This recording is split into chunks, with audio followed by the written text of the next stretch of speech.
Alrighty. So let's see here.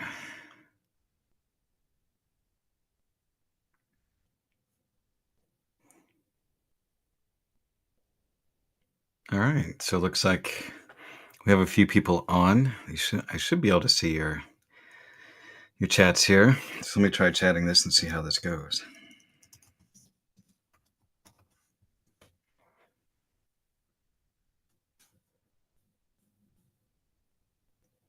Okay.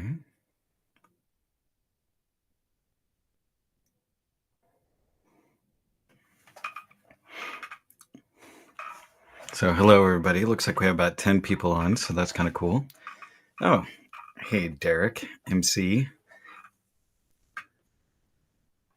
All right. So this is a new tool that I'm using. So this is something that yeah, that I've never done before. So welcome to this first Ask Me Anything. So yesterday um I sent out an email to everybody on my list and I just said, "Hey, what's the thing you struggle with most in dealing with uh personal development?" And I thought I might get an answer here, an answer there. Ended up getting 30 or 40 last night. Answered a whole bunch of them as best I could. But kind of reached a point where I was like, I'm getting a little bit tired here. So I decided to take a break. And then as I was thinking about it that evening, I was like, you know what? I should probably do an Ask Me Anything. And that way I can kind of answer a lot of these questions that came up yesterday all in one space. So move this over real quick and go to some of those emails. So um, I started creating uh, a spreadsheet about all of the different answers that I got. And if you want to chime in and ask for some answers or ask some questions, you are welcome to do so as well. So because I want this to be kind of a live thing. So some call outs. Looks like Derek MC is following. So Jorge Medrano. So my Spanish accent, Mexican accent is not very good. So and says he's been a listener for years. So thank you, Jorge. Bill Neri, love that you're active on social. Keep at it. Yeah, social is something I'm getting better at being social on, which seems kind of ironic, but um, I'm kind of a creator in the way that I really just like to take one project and really, really sit down and work on it and focus on it. And so social media, because it's kind of scattered, is a bit challenging. And so I'm learning how to get better about that and put more and more things out on social media. And I have some good tools that I found which seem to be helping a lot. So yeah, so I'm getting there.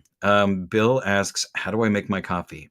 I have what is I honestly don't know what it's called. I call it a Turkish press. It's this octagon shaped aluminum thing. I could probably find a picture of it and share with you, but um, it's made out of aluminum and it's an octagon, and then and there's a filter in the middle of it, and you pour the coffee. So you pour the water down below, put the filter in, which is this funnel that's got very small pores on it.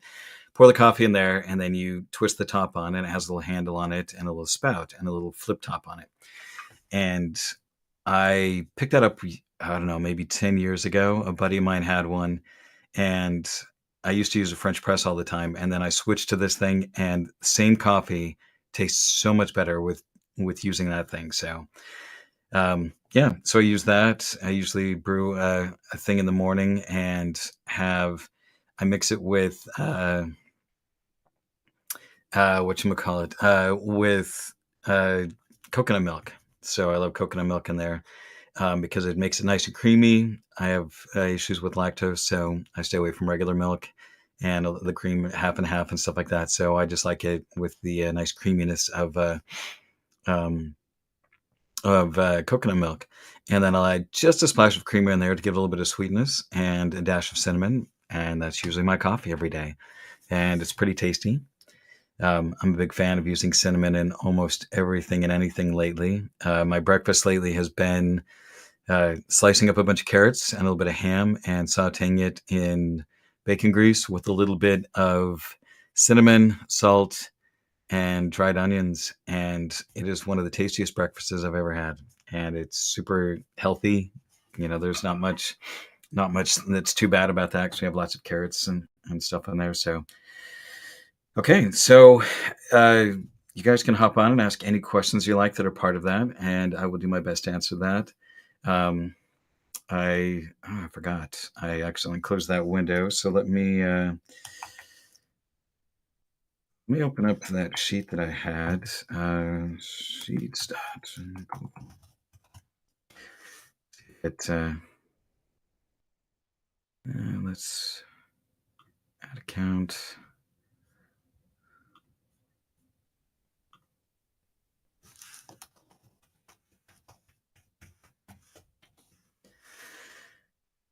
All right. Let me see if I can open up the spreadsheet. There we go.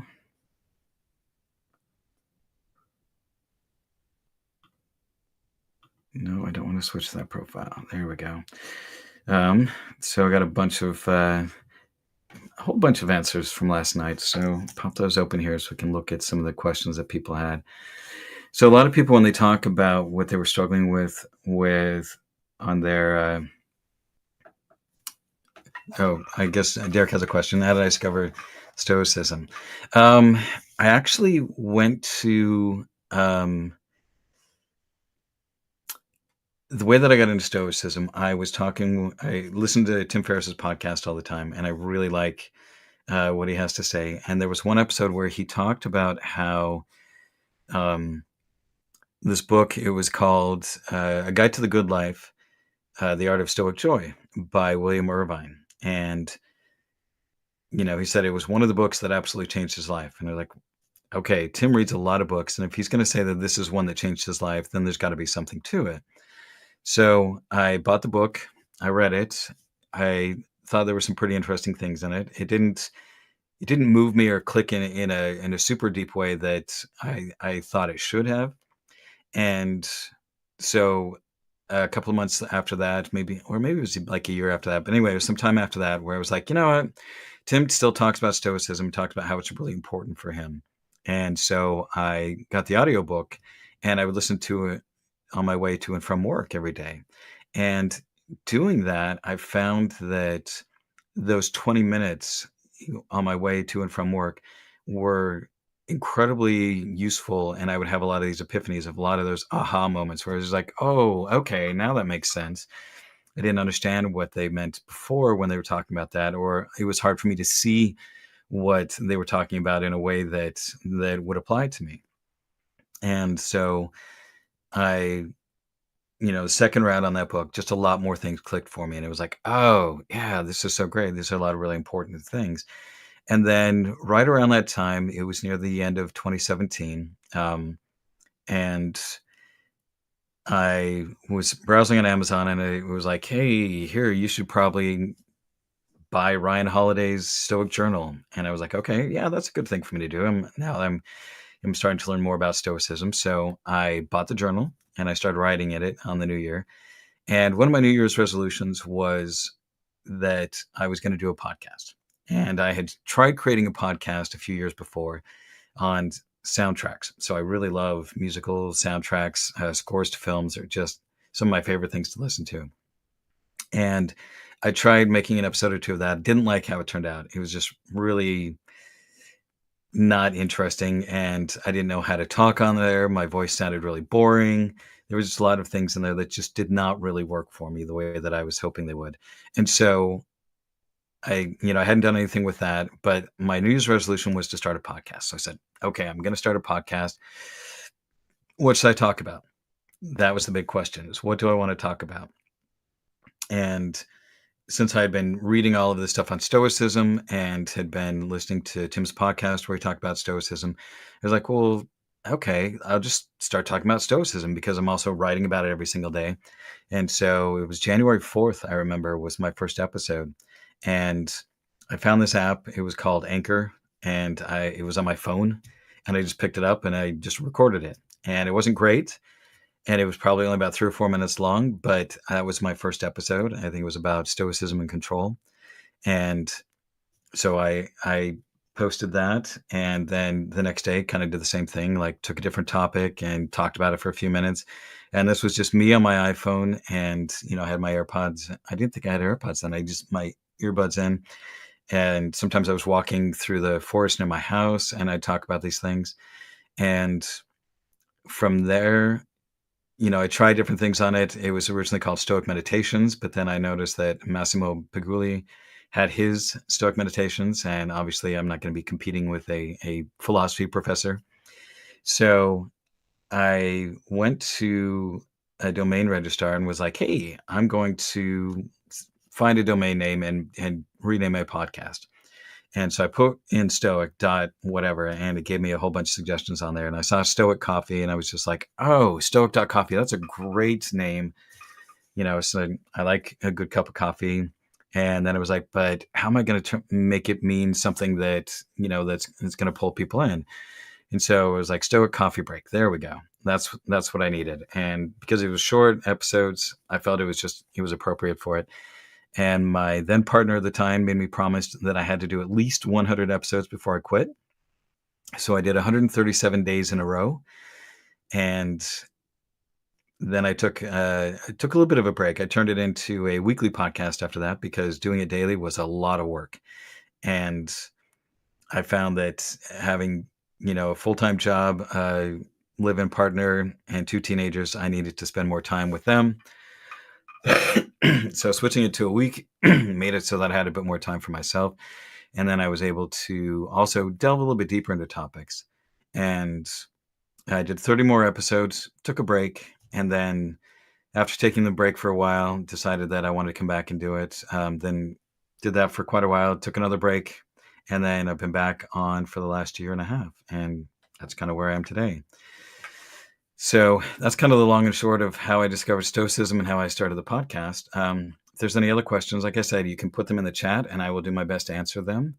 But like I said, I threw these things out there, and this question out on my email list and asked people, what are the things you're challenged the most with? And I found over time that there were kind of different categories of that, with the first 30 that I put down here. A lot of them were, so I guess we can start off with some of the main ones, is that a lot of people struggle with anxiety. So anxiety seems to be a big one that a lot of people struggle with. Anxiety over a number of different things. Um, Sorry, Derek just posted up there saying that I could come down to Costa Rica and meet friends and interested in Stoicism. Okay, well, maybe I will. So I did a case study on Costa Rica when I was in college. I got a business degree, and I was very interested in Costa Rica. I thought it was a fascinating country. Um, and it was one of those places that I always thought would be interesting to visit, even though I don't speak any Spanish. Or I've been learning Spanish lately because I want to learn another language. I speak fluent German, so if there are any Germans down there, then we could definitely chat, or English, obviously. But back on anxiety. So anxiety for most people is something that happens because of a number of different things. Um, Usually it's because they're worried about things that they can't control. And often those things are just simply things that are in the future. They're things that they're worried about. They're things that they're imagined in their mind of, this is how the future is going to turn out. This is how the future is going to be. And so a lot of it, and that's why they talk, and even Seneca talks in there, is that worrying about the future is borrowed sorrow, and that idea that so much of what we worry about are things that never actually happen. So we actually cause ourselves all sorts of pain that we never have to suffer for. And I know that that's hard. I know that oftentimes I stress out like that. So lately for me, there's been a lot of changes in my life. So my last relationship ended. It was a 10-year relationship. It was very important to me. But we just reached a point where things just didn't work out very well. And it was very challenging. There was a lot of grief that came once that relationship ended. Um, so that relationship ended. My ex-partner has pretty much moved out. So I'm in my house alone, which is kind of an odd feeling since I haven't lived alone for the last, since 2011. Um, And my kids are out adulting, so they are, they're 19 and 21, and so they're out being adults and living their lives, and I'm super proud of them. They're great kids, but I'm not a father anymore, and so that's another big shift that's happened. Um, what else? I got laid off from my job 4 months ago, so I've been trying to. Uh, at first, I applied for a whole bunch of different positions. I am in software, and nothing really came from that, and so that was really frustrating because there was really no response from anybody. And I've been doing this for 24 years, so I have a pretty good resume, and I know what I'm doing. I'm a good developer. But right at the time, Google and Facebook and a whole bunch of other companies had basically dumped the market with a whole bunch of people. And because I generally tend to work for smaller companies because I prefer having that kind of autonomy rather than working for some of the bigger giants, then it made it very challenging because I don't have any big names on my resume. And so a lot of people didn't even bother really looking at it. Or if I did hear something, it was usually like a month or two later. So from that point, I decided that I was going to try and turn the podcast into something full time. And so I've been working on creating courses and learning how to market things and learning how to do social media better. And I'm also working on setting up some masterminds and doing some coaching. So those are all things that I'm shifting into, and it's very challenging for me because this is not in my wheelhouse. Basically, learning how to do, for all intents and purposes, sales is something that is it's a bit uncomfortable, but it's also something that's really it's a good skill. I think everybody should learn is how to persuade and interest people in things you're working on. And so, even though I say sales, it's much more about saying, "Hey, this is what I have to offer, and if it's something that we can work together on, that'd be great." So that's been an interesting shift for me. But throughout all of this, there's been a lot of anxiety because of fear of the unknown, and that is something that I think everybody struggles with in their lives. So, um, let's see some of the other things that we have on there. Um, there's another person, Teddy, talked about how said, "My biggest challenge so far has been the negative voice in my own head. It's very difficult to work towards betterment when I'm critiquing everything that I want to accomplish from a negative lens." And I think this is something that we all do. And a lot of that has to do with really self acceptance. It comes down to looking at that critique that happens um, when we come into a situation and we don't feel like we're good enough for something. Then we start beating up on ourselves and we start looking for evidence that we aren't good enough to do something.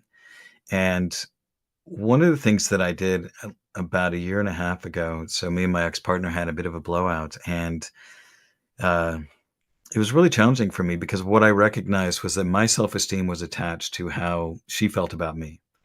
And if she was upset with me, frustrated with me, annoyed with me, then I felt like I was a horrible person.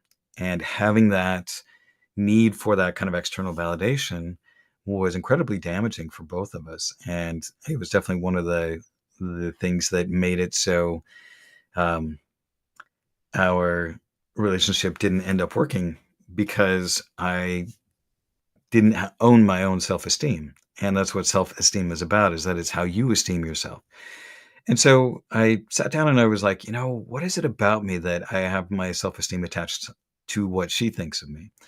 And recognized that it was because I didn't really accept myself. I thought that there was something wrong with me as a person. And so I needed somebody to kind of show me that I wasn't a bad person. And so I sat down and I wrote down everything I didn't like about myself, which a lot of people are like, oh, you should write down all the good things about yourself. And I was like, no, no, no. If I'm going to work on accepting myself and accepting who I am, I need to write down all these things that I don't like about myself because I kind of don't know what they are. It was just this feeling of like, I'm not a good person. So like, okay. So I sat down and I wrote down all the things I didn't like about myself. And then I looked at them and went, huh, you know what? Those things aren't really all that bad. I mean, those are all things that my friends struggle with. They're problems that they have. And you know what? I still accept and love them for have those things. So why can't I just give that same acceptance and love to myself? And while it didn't change things immediately, it certainly helped to kind of turn things around. And I really, really liked the fact that by doing that, I was able to work on taking back my own self-esteem, and so that it lessened the impact of what other people thought of me. And I've done that exercise with several friends when they've talked about struggles they've been having in their lives. Is I'll tell them, I'm like, okay, tell me something you don't like about yourself. What is it that you think is wrong with you, that you think is not good about you? And so they'll tell me something, and then I'll ask them for another thing. And we'll go about three or four, maybe five things. Then I'll ask them, is that really that bad? And is that something that you can accept about yourself? And oftentimes they just kind of look at me a little bit funny, like, well, I mean, I guess I can accept. I don't know, maybe. Well, and I said, well, the thing is these are things that just are you. They are parts of you. So by not accepting it, you're not accepting reality. And so it's important for you to reach that point where you just accept reality and you're like, hey, this is who I am. And I said, can you at least treat yourself like you would a friend? So if a friend came to you and handed you this list and said, hey, these are all the things I don't like about myself, could you look at them and go, you know what? Yep, I know all those things about you. And I still love you and I still care for you. And they just kind of look at me for a second like, well, yeah. I mean, sure, I could do that. And I'm like, then why don't you do that to yourself? And usually they pause for a minute and they're just like, oh, wait a second. So this is what self acceptance is all about. And I just want to say, yeah, accepting yourself is just looking at all the things that you don't like about yourself and just going, yeah, this is part of me. Sometimes we can be jerks. Sometimes we can, you know, get upset about things and kind of lose our shit on our friends and the people that we care about. But we don't have to be perfect, but we just have to be willing to accept that that's part of who we are. And the thing is when you start accepting those parts of yourself that you don't even like about yourself, then it makes it a lot easier for you to take responsibility for those parts of you that you don't like nearly as much. And that helps you to become a better person because you just go, yeah, this is just a part of me and I'm going to be willing to accept that. And I think that that's something that's very important. All right, so we got some shout outs again. We got Everest. Looks like Everest here. Thank you so much for your podcast. Such a huge impact on how I live my life with a heart. So you're welcome, Everest. I'm glad that the podcast is helpful. And looks like we have a shout out from Luke in Quebec, Canada. So my French is terrible, so I won't say anything in French except I think he has bonsoir. I'm not sure if that's how you say it or not. French to me is just one of those confusing languages where there's so many letters and you only say half of them. Whereas German, you have all these letters and you say every single one of them. So it's always interesting how languages work. So like I said, please feel free to throw any questions you have, any thoughts you have in the live chat there. I will definitely answer anything that you ask me to. Um, all right. So shout out from Oliver. Oliver, good evening to you. Thanks. I appreciate your kind words. And just so you know, this is not coffee. This is a little bit of whiskey and bourbon, or I guess bourbon and Coke. Sorry, not since whiskey is bourbon. All right. So on to some other questions here. Some other people talked about they struggle with procrastination and motivation. Now, a lot of us think that, motivation is something that we have to have in order for us to go out and do something. And the thing is that we rarely ever feel motivated just to do something. Oftentimes we have to just do something and then we get that motivation to do something. So oftentimes the best thing you can do is just put a system in place that helps you to do whatever it is that you want to do, no matter what. And then once you get started, that's when you get that confidence. That's when you get that feeling, that little bit of drive. So if you have a system in place to actually just get you started on something, that often is all you need for motivation. I would trust a process or a system way over just waiting to feel motivated for something, because if you just want to feel motivated, you're probably not going to have that happen. And along with motivation, kind of its cousin is procrastination. And procrastination, from what I've read, there was a great quote where it said procrastination is really just avoidance of something emotionally painful. That oftentimes we procrastinate on things because there's an uncomfortable feeling associated with whatever it is that we're procrastinating on, whether that's having a hard conversation with somebody that we need to, whether that's sometimes in my case, sitting down and working on my podcast for the week. Um, it's just recognizing whatever it is that we're trying to avoid and figuring out a way to work past that. Um, I know that Stephen Pressfield, who is a great writer, he's written a number of books. His probably most famous one is called The Legend of Badger Vance, which was turned into a film with Will Smith in it. But he wrote one I really liked called Gates of Fire, which was about basically it's about the 300. It's a historical fiction novel, but it's incredibly well written, about the Spartans and at the Hot Gates and their fight against the Persians to keep them in line. But he talks about this thing called resistance. And anytime we want to do something good, whether that's some kind of creative process, whether that's some kind of, improving ourselves and learning about something, we'll oftentimes find that there's this resistance and it just gets in the way. And that we need to continually find ways to trick resistance. We need to find ways to just kind of go, yep, I see this thing is there and it's trying to drag me down. But when we have a good system in place, and it can be very, very simple, that allows us to continue to push through that procrastination. So, for example, Stephen King always said that, he would just get up, he would do what he needed to do in the morning, and then he would sit down, I think it was like 8 or 9 at his desk, and he was not allowed to leave until he had 10 pages of something written. It didn't even have to be good 10 pages. It just had to be 10 pages because he knew that once he got started, usually somewhere within those 10 pages, there was something worthwhile. And that's part of the reason why Stephen King is such a prolific author, is because he does sit down every single day and he writes 10 pages. Whether he likes to or not, he sits down and he writes the 10 pages. And Somerset Maugham, who was a famous author as well, was asked one time if he believed in, just sitting down and doing the work or believed in inspiration. And he said, "Oh, I believe in inspiration. Fortunately for me, it happens every morning when I sit down on my typewriter at 9 a.m." And it was that same idea that, you just sit down and sometimes you just have to start. And even if that's just, typing nonsense for a while, just sitting down and writing something is really what's going to get you there. And I think in anything that we do, it's not necessarily that we need willpower or that we have to have some big driving factor. It's just getting started. And oftentimes that getting started is recognizing what's the thing that we're procrastinating from? What is this emotion that we're trying to avoid? And finding ways to mitigate that, to just push through it. And sometimes it's to kind of trick ourselves. Like, I'm going to go for a run and I'm just going to run down to the corner. For example, you get in your running clothes and you're like, hey, I want to go for a 5-mile run. And it's not really, you're not really feeling it that day. She's like, okay, I'll run for 5 minutes. So sometimes just getting out running for 5 minutes, then you get a little bit warmed up. You're like, okay, this is feeling all right. Let's continue and do another 5 minutes and then another 5 minutes.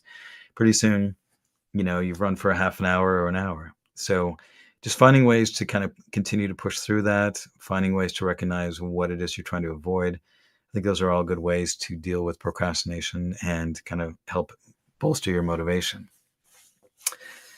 Let's see some of the other things that we have here. So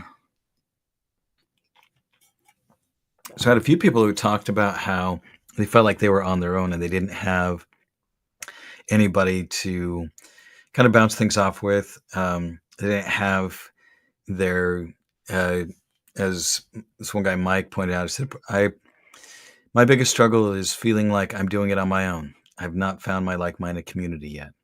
And I think this is really important. And this is why, so one of the things that, if you hear at the end of my podcast, I talk about how I've started the Stoic Coffee House, which is a community that is set up for listeners of the podcast so that people can go ahead and join and meet up with other people who are trying to live these principles as well.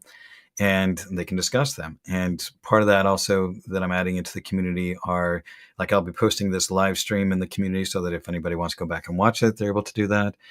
I'll be adding extra episodes in there that are just for people who are part of the community, be adding other content in there. But I want to create a community where people are able to get together and talk about these things. And so I've created the Stoic Coffee House. If that's something you're interested in, this will be one of my soft pitches throughout this. You can go to stoic.coffee/join, and you can find out more information if you want there.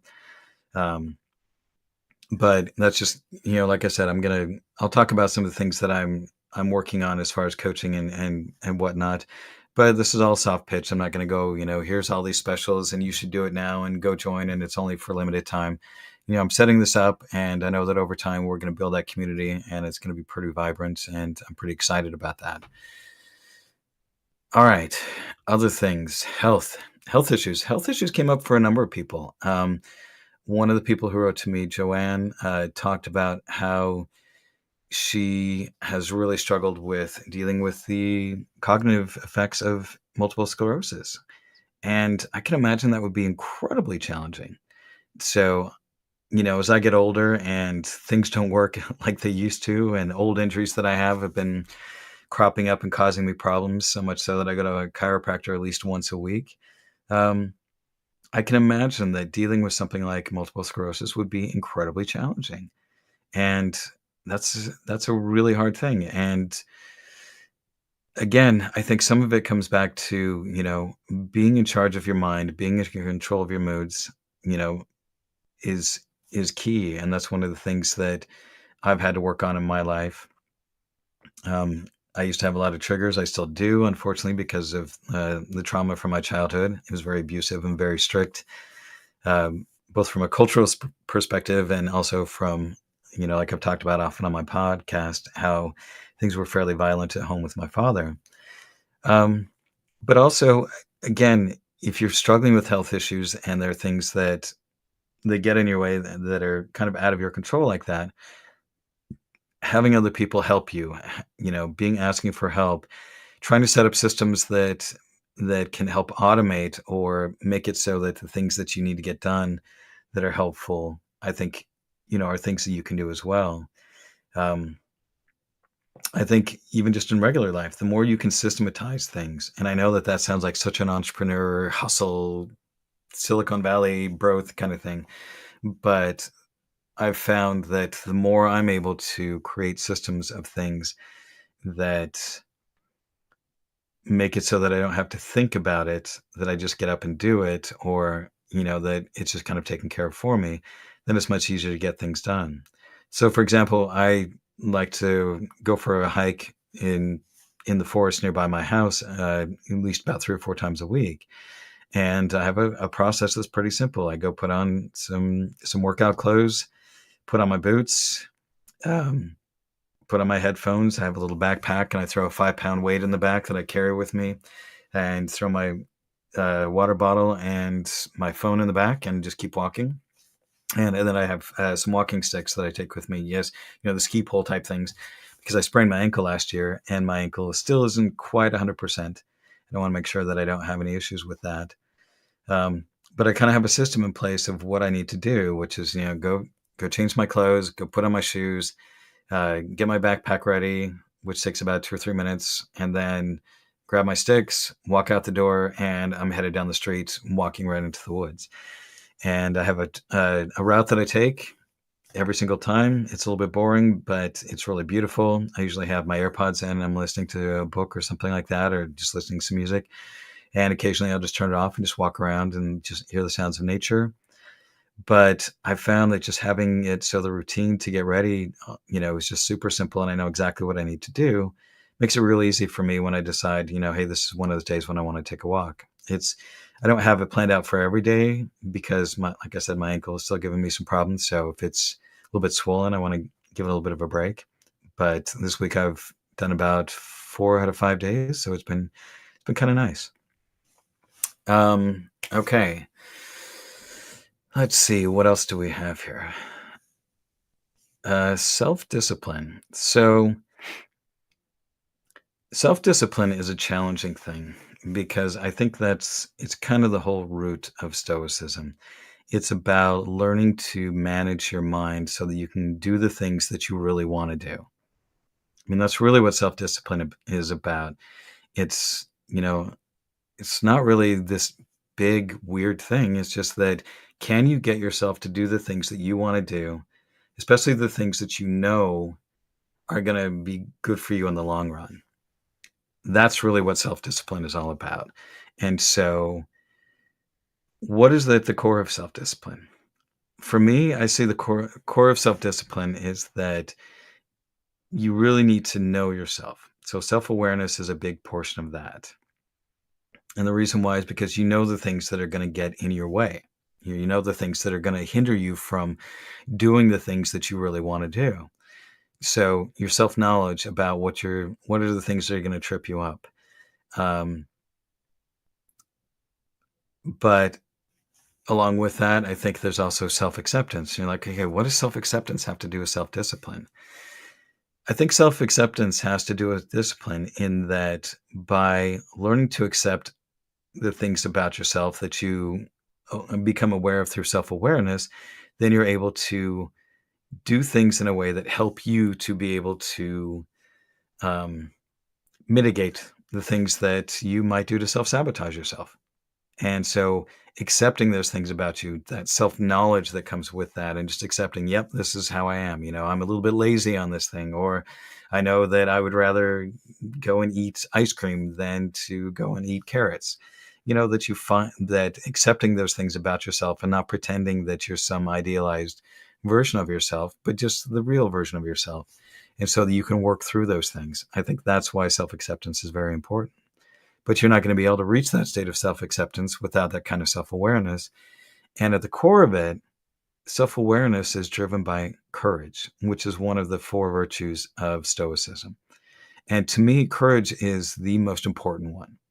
I mean, there's all of the other things that are in there. There's justice, temperance, and wisdom, but you're not going to be very good at justice, temperance, or wisdom if you don't have courage to step up and do the things you need to do. So for me, courage is the core Stoic virtue because that helps you to, again, work on self awareness, which allows you to be good about self acceptance. And the other thing that comes with self acceptance is that you are better able to take responsibility for yourself because you just accept that these are the things that you do that are kind of crappy sometimes.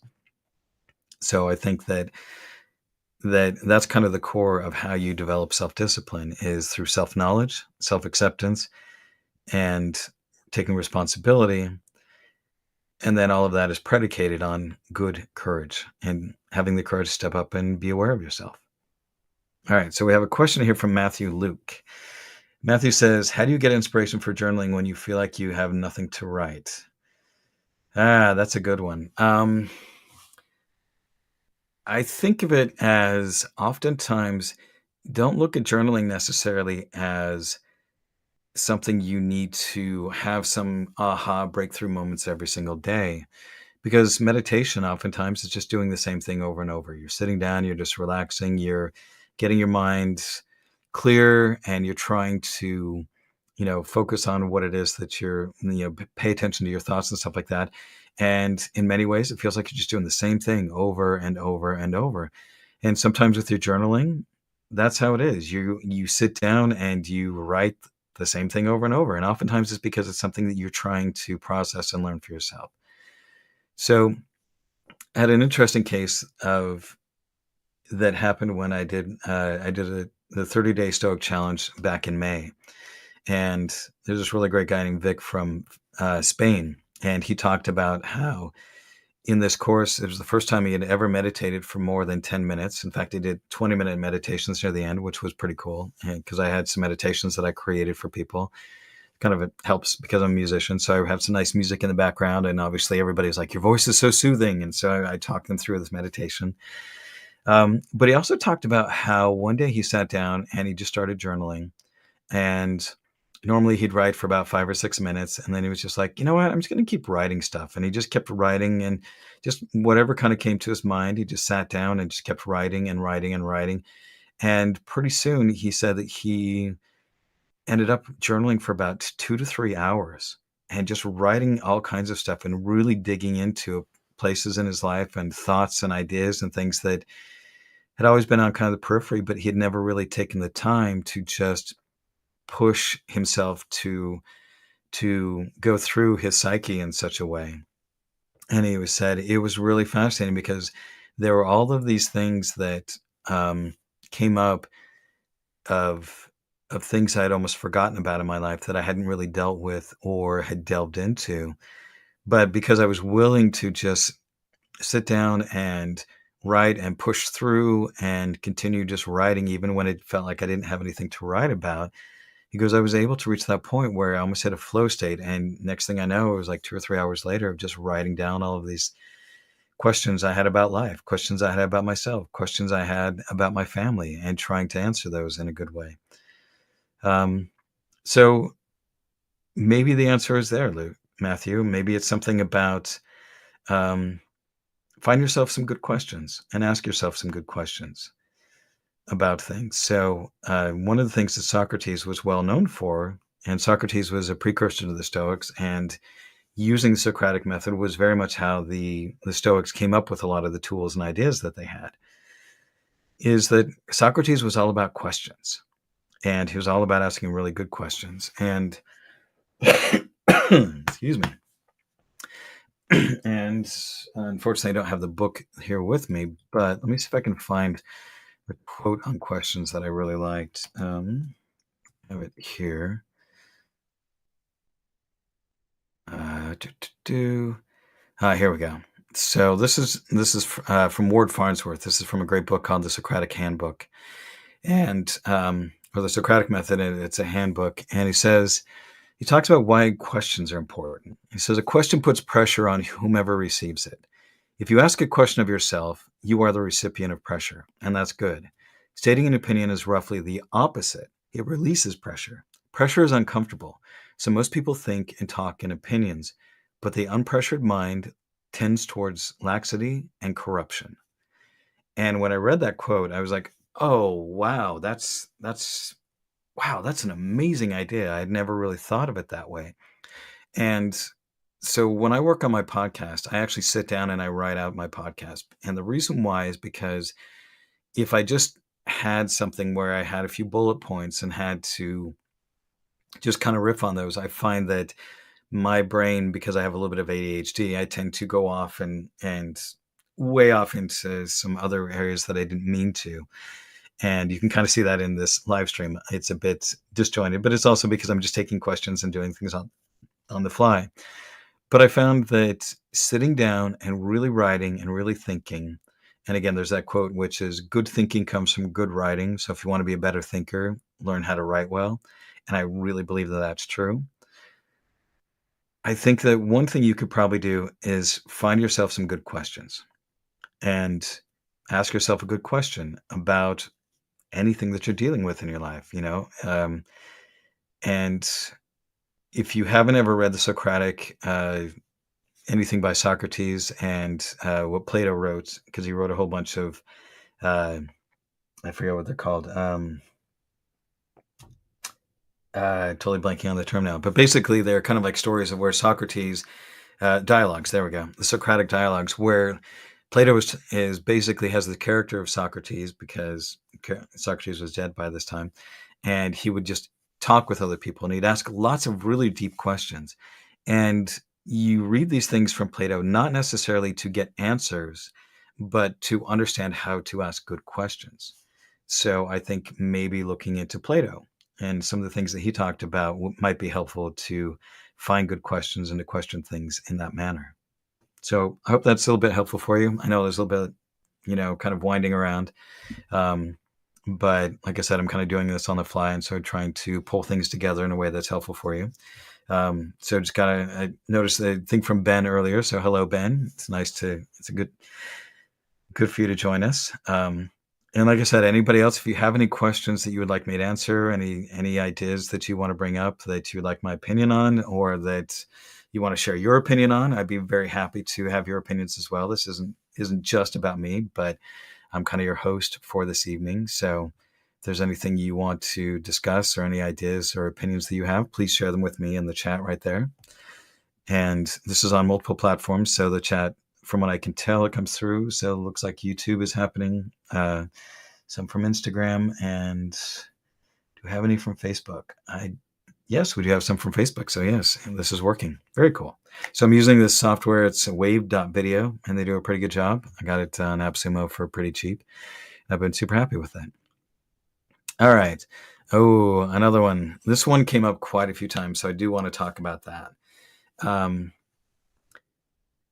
This was from Larry, and some other people had something very similar to that. So Gilda had sent me something similar to this idea, and it said, "I believe my biggest problem in personal development would be having to say no to people asking for my help." Um, and Gilda said, "We're buying into and trying to resolve other people's problems." So what this comes down to is boundaries, and boundaries are very challenging. And the reason why they're challenging is because we don't like to upset other people. We don't like people to dislike us. We want other people to like us. And so oftentimes we will not establish healthy boundaries for ourselves between other people. Now, a lot of people misunderstand what boundaries are. I had somebody who complain that Americans are incredibly selfish and it's all this boundary setting. And I'm like, yeah, I don't think that's really the case that setting boundaries is something that makes people selfish. Setting boundaries is telling people how they should treat you. So, like, say that you went to, and this has happened. I've read this in a lot of different things. Say that you went to a family reunion, and you had somebody there who was, generally didn't speak to you very well, or was just talking to you in a very rude way, or mocking you, or other things like that. Setting a boundary would be saying, "Hey, you know what? I don't appreciate it when you talk to me this way, and if you continue to talk to me this way, then I'm just going to go ahead and leave." And that's what a boundary is.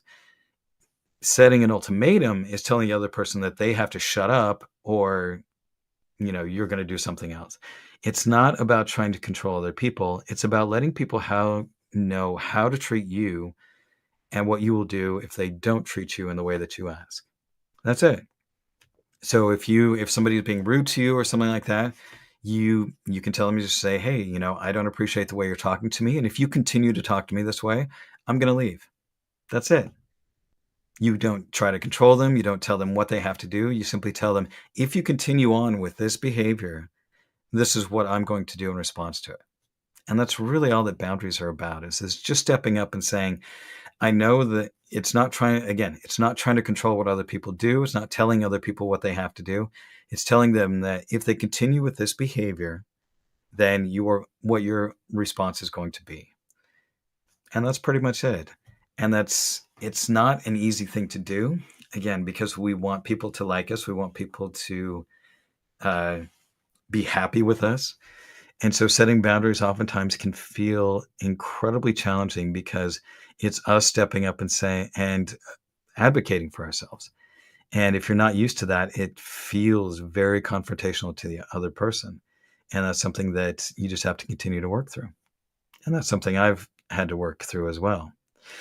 All right, so we've got a question from Farah, and Farah says, "How would you overcome the fear of failure? Right now, I'm just going for it and failing, but I don't know how to keep encouraging myself if I keep failing." I think one of the best things that you can do for that is to redefine what it is that you're doing. You're taking everything that you're doing as a failure, and failure. So I think what you need to do is redefine what you're doing and turn it into learning. What you're doing right now is learning. You're not failing, you're learning. And it's really about perspective. And that's why the Stoics talk about it. It's not events that happened that cause us distress, but our view of those events. And when we're working through things, um, if we continually look at something and define it as a failure, then we're going to continually feel like we're failing. And I always like to set the definition of failure is simply missed expectations. When we fail at something, it's because we had an expectation that we were going to hit up here and we hit down here. That's it. But we're the ones who make that definition. We're the ones who said, "Oh, I failed at this because I didn't hit this level, I hit that level." And so we're the ones who get to define what is a failure or not. And so I think what you really should do is redefine what it is, that it's not a failure, it's learning. That every time you do something, it's simply something that you learned. It's another data point.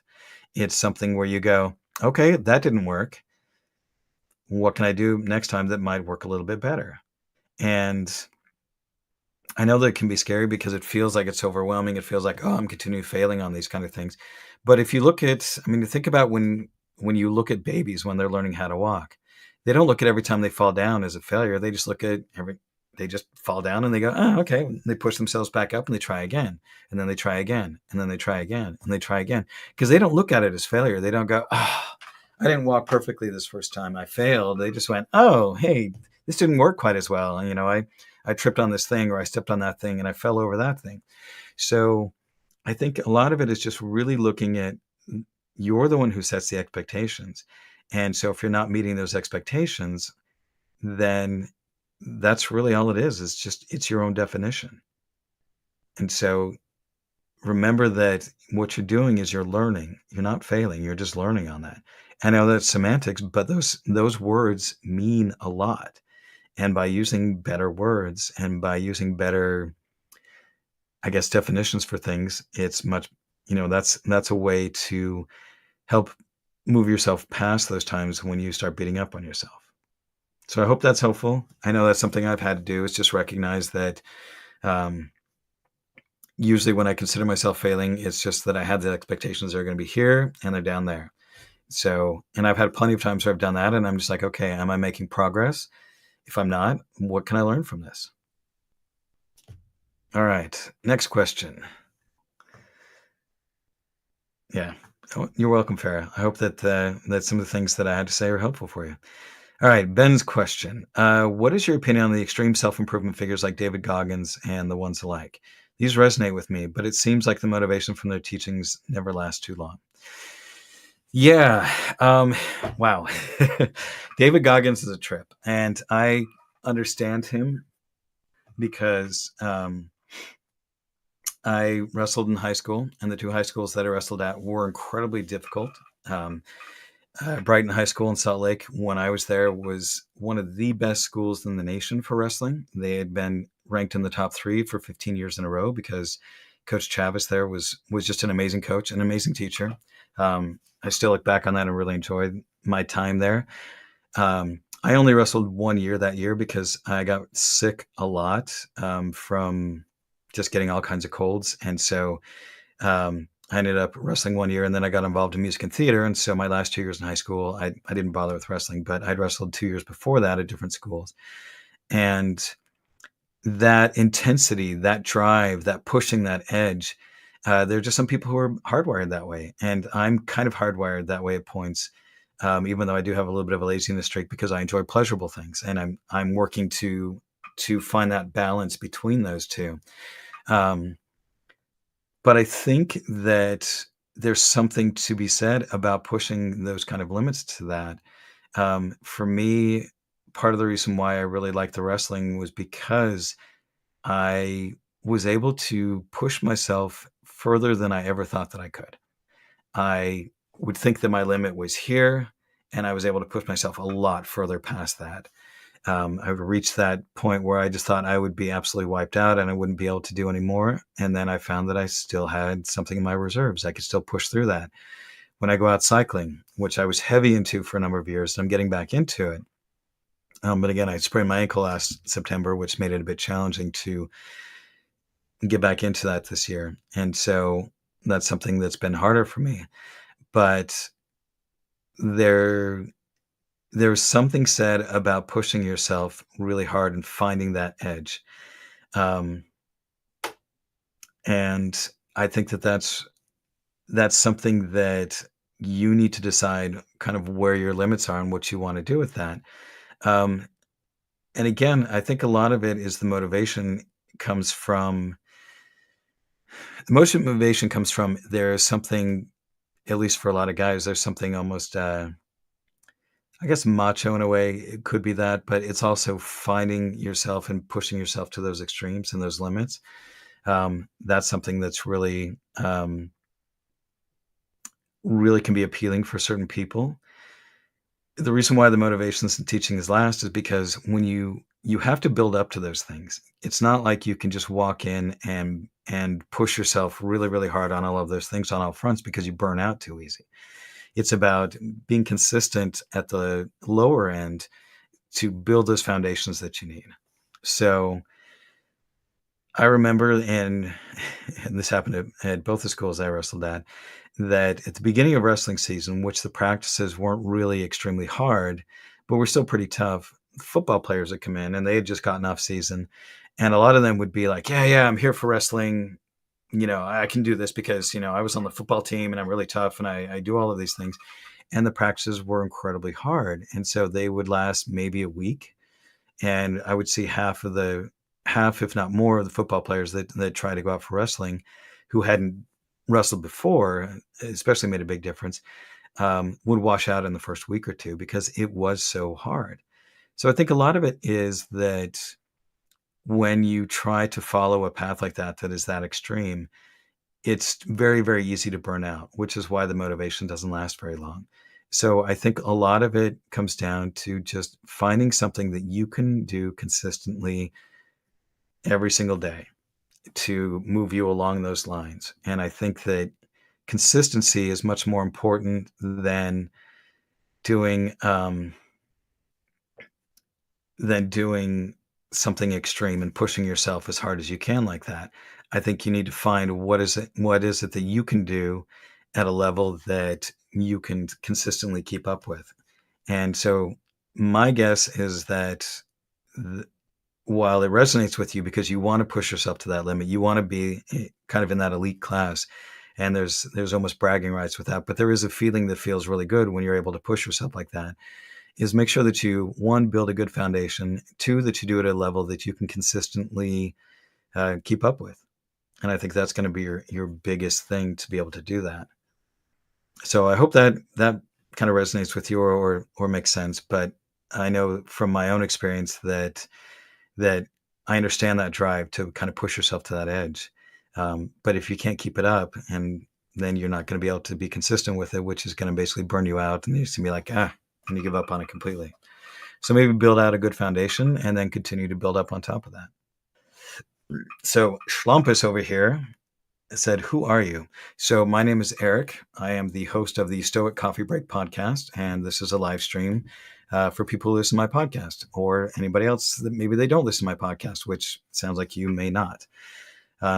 Looks like we have somebody from possibly Japan saying good evening. So I can't read your name because I don't read kanji, but welcome. And like I said, you're welcome to add more questions into the live chat there. All right. Do a question on the email. Oh, all right. You're welcome, Ben. Yeah, I'm glad that answer was able to be helpful. And like I said, I understand there's this kind of excitement about pushing yourself to those limits, and I love doing that. Oh, okay. So the person with the Japanese name, I'm assuming it's Japanese. If it's Chinese, then let me know. I honestly don't know. Like I said, I don't read any Asian languages, but you're welcome. I'm glad that you enjoyed the podcast and that it's helpful for you. So, like I said, if you have any other questions, please throw them in there. Otherwise, I'm going to probably do maybe another like 10-15 minutes before I jump off here. And looking down through my list of things along here. Um, One other thing that I found that was interesting in the responses that I got from people with that email that I sent out the other day was that a lot of them struggle with their partners. So their spouses, their romantic partners, whatever the case might be, in that they want to improve themselves, but their partner was very content and just didn't want to do that. And that can be a very challenging thing, but it also really comes down to recognizing that your journey is not your partner's journey. Your journey is your own, and that you are, and this is something that most people don't really think about in their lives, and is really one of the scariest things that you can learn in your life, is that you are allowed to do exactly what you want in your life. You are in charge of your life and you can do anything that you want in your life. And so everybody else is the same way as well.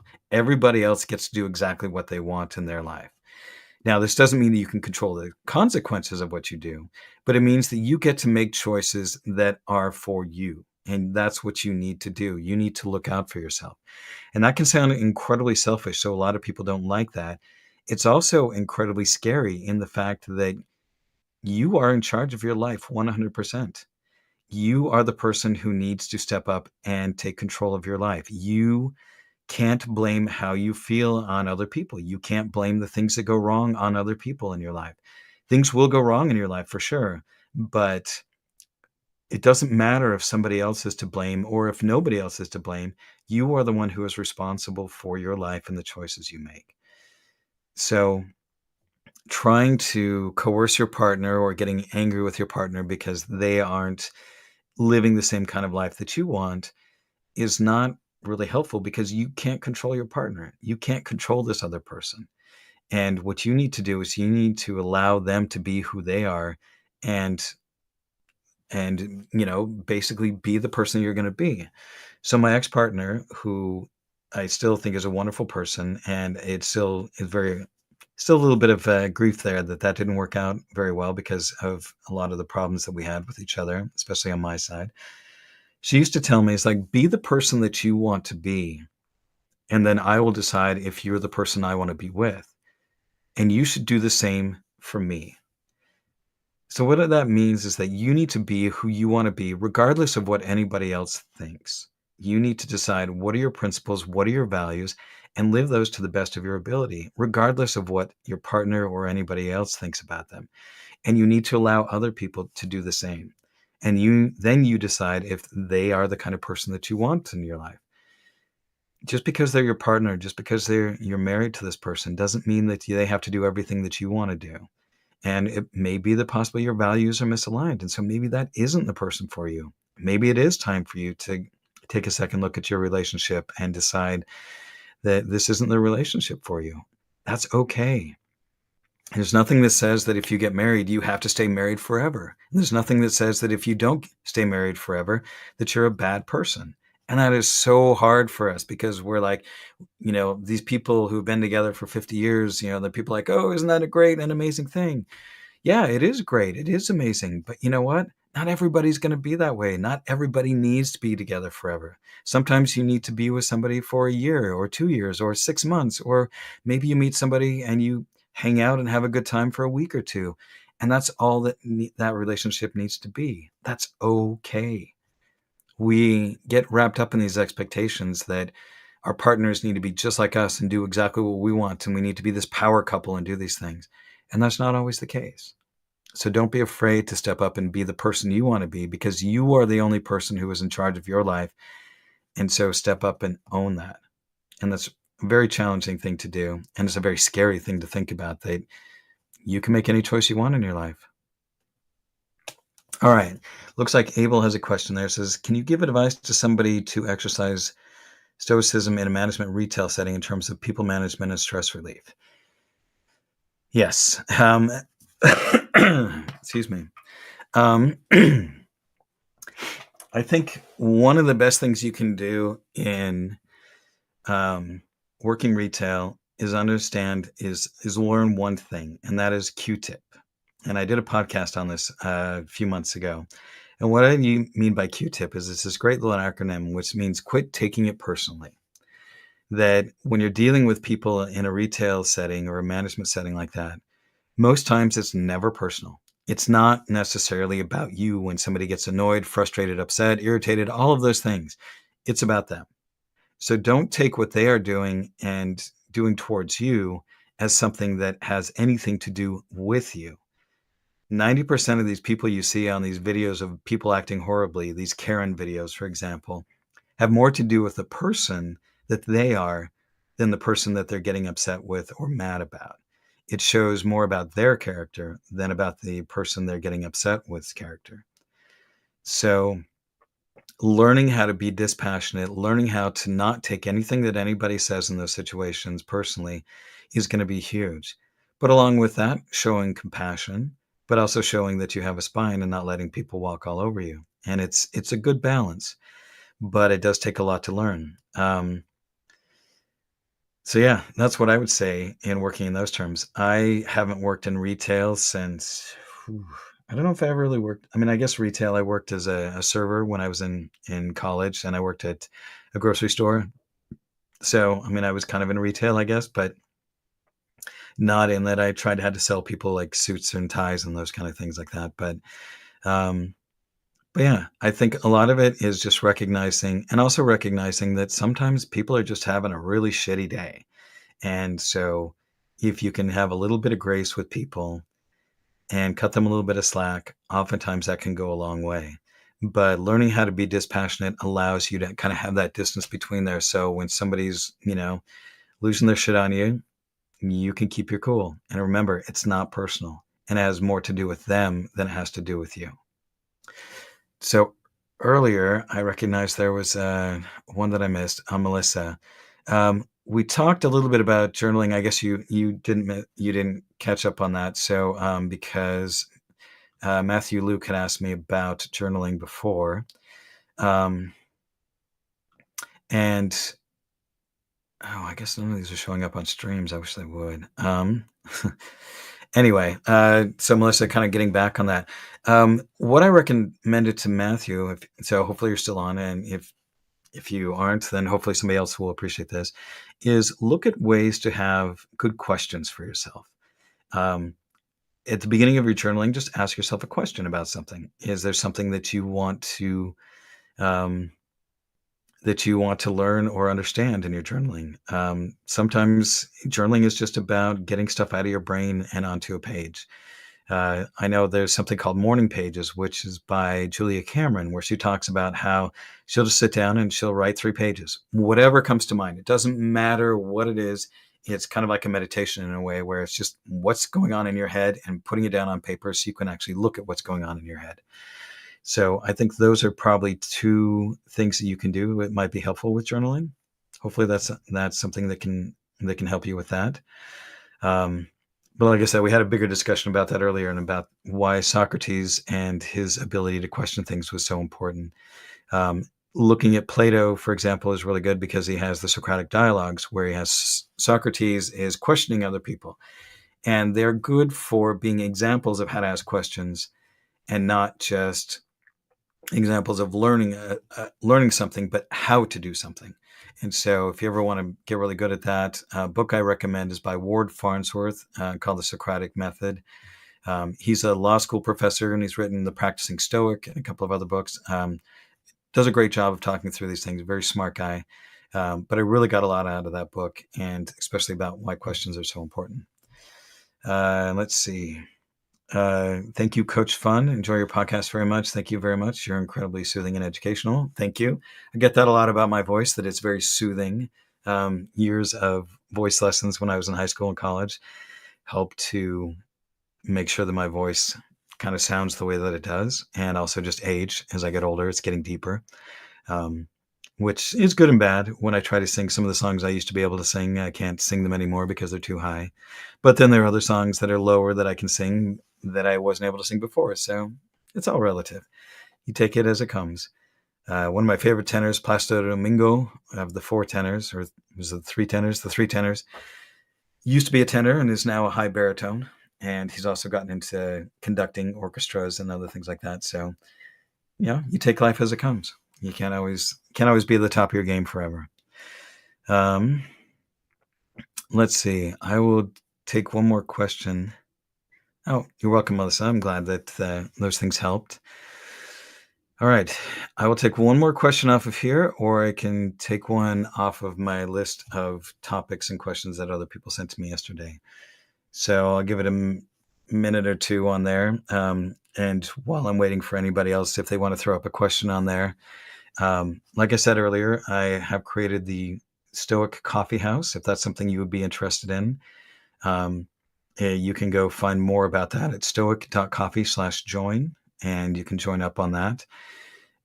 Also, I am looking at taking on clients for coaching. So if that's something you're interested in as well, you can email me at Eric, and that's ERICK at stoic.coffee, and we could talk about that as well. So it doesn't look like anybody has any questions on there, so I will choose one more off of the list here. What is something that could be helpful for everybody on here?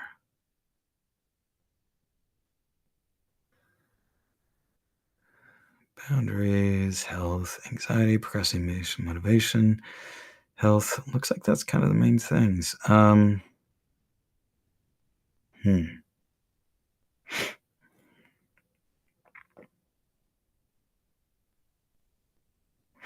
Thank you, Mary Joyce. I appreciate the kind words there. So Mary Joyce says, came across your podcast and helped answer most of my 21st adulting problems, 21st century adulting problems. Keep up the good fight. Keep up the great, doing the great, keep doing great fighting. You're welcome, Mary Joyce. Oh, Farah, okay. We can talk a bit more about anxiety. Farah, if you want, could you tell me what you feel anxious about? What are the things that stress you out that keep you up at night? So I know that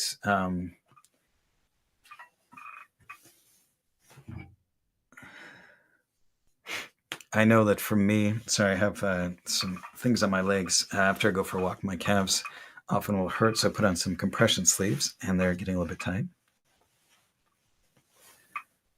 So sounds like Farah puts on here. I have a big standardized test coming up soon, so you're probably struggling with anxiety on that, and I'm sure that probably the anxiety that's coming from is a fear of failure on that. Would be my guess.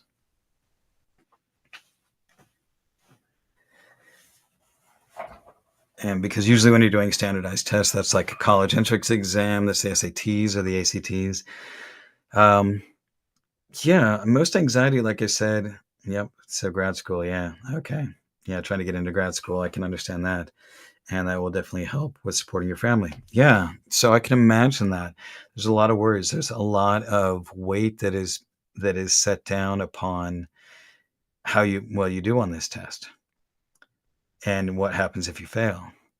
Well, the thing that happens if you fail is that you take the test again. You study again. You take the time you need to learn what you didn't learn before.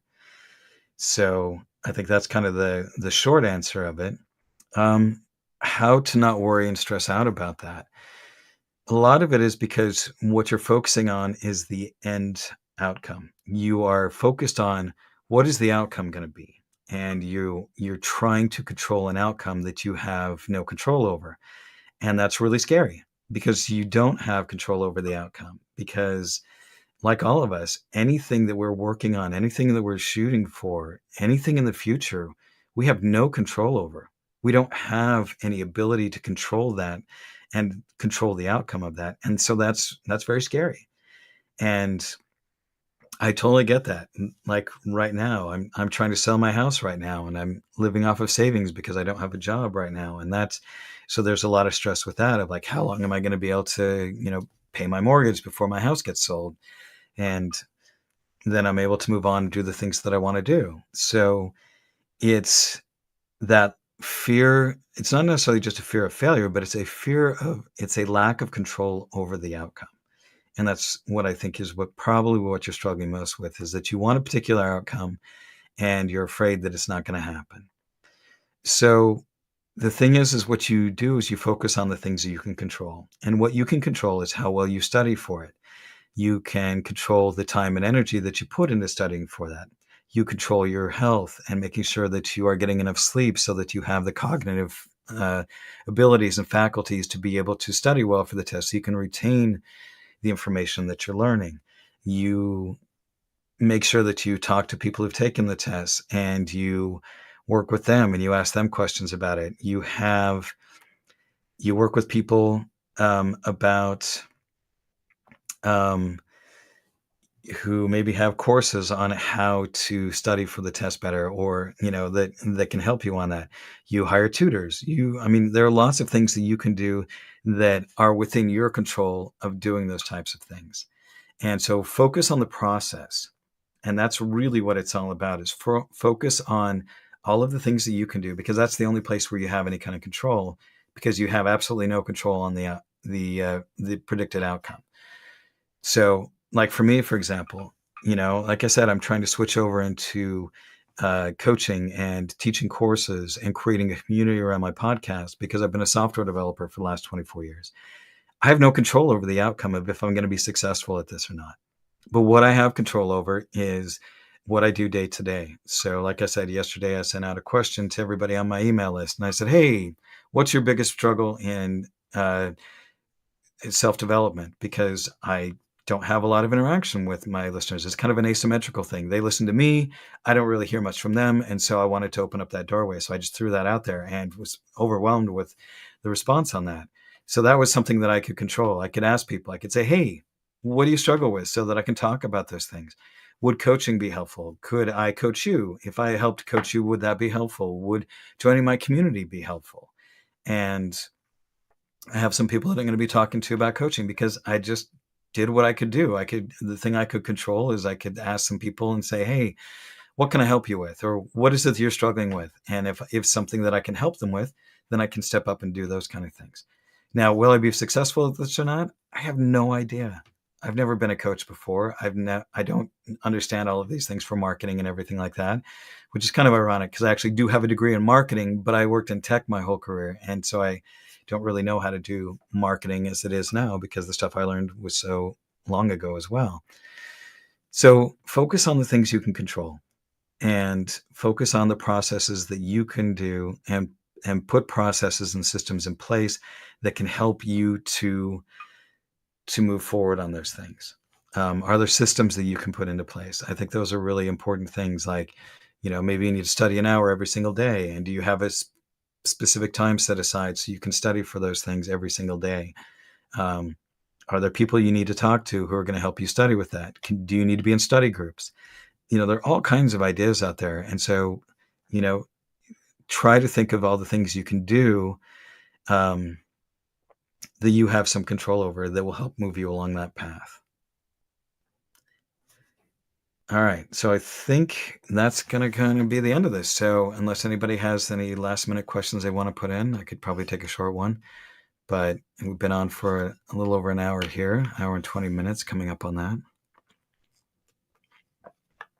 But Farah, I hope that helps answer some of that for you. I know that's going to be a lot of work. I got my undergraduate and then never went back to school after that. So never been in grad school. So, but looked into it. But at the time I had two kids and was working a lot. Um, so never got around to actually getting that degree. And now kind of going on to my second career of trying to be a full-time philosopher and coach to people. So um, if nobody else has any more questions, I'm going to wrap things up here. Like I said, if you're interested in the community, you can go to stoic.coffee/join and you can find out more information about that there. And if that's something that's of interest to you, you can type in the code coffee23 and that will get you 10% off the membership there. If you are interested in coaching and having me coach you and help you work through different things like this using Stoic principles and to work through whatever it is you're dealing with in your life, that's something that I'm working on as well. And I would love to help that. If that's something you'd be interested in, you can send me an email at Eric, that's ERICK, at stoic.coffee. Again, that's Eric, ERICK, at stoic.coffee. And you can drop me a note and just put in the subject, interest in coaching. And that way I can make sure that I filter that and be able to find that. But otherwise, I really appreciate you guys coming on here. We had a pretty good group hopping on here. I'm going to have to find a way that I can have all of these things show up on the thing automatically because it allows me to show on stream. I just realized after there's about 45 messages on here, people asking questions and stuff. But it didn't do it automatically, and I thought I was showing it to all the rest of you. So let's see. Oh, okay. So another note from Ben saying, "Hey, I'm in a similar situation, trying to work without make things go without having a job and trying a side hustle." So yeah, good luck to you, Ben, as well. I understand it's been a challenge. A note from Valentina Daza Eribe. "This is amazing. Been a big fan of your podcast for over 2 years now. Love from Colombia." Well, thank you, Valentina. You have a great name when you say love from Colombia because Valentina and Valentine is a big heart holiday here. But yeah, thanks guys for hopping on. I'll probably do this maybe once a month.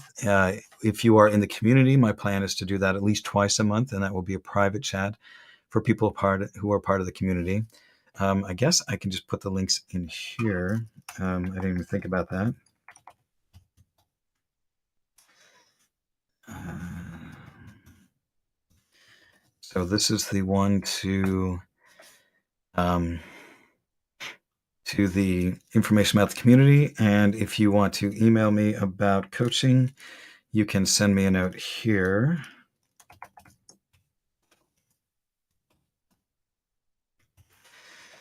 So you can, yeah, just send me a note here. And like I said, put in the subject line.